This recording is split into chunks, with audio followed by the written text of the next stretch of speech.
This is not a time to be complacent. If you are under a mandatory evacuation, I encourage you to seek lodging outside the area.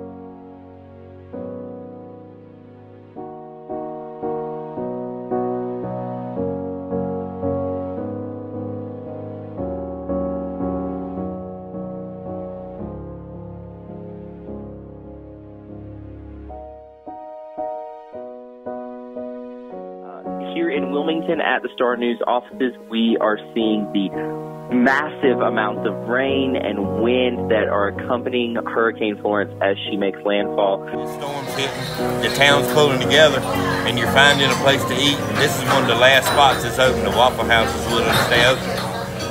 So I quit giving my money to the dope man and decided to buy everybody breakfast this morning. So, as of yesterday, they were calling for upwards of 2 feet of water in some areas. I'm 42 years old and I've never seen it get this bad before. And I've lived here all my life. The economic total is going to be devastating because it's not just the livestock these farmers have lost, it's the crops as well.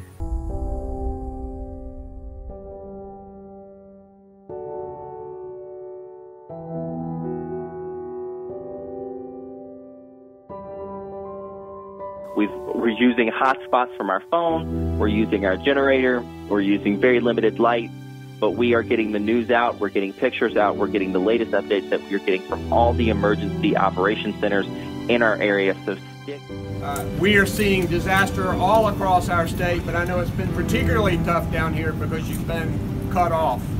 But to hear the stories of bravery, to hear the stories of neighbor helping neighbor, it shows what North Carolina is all about.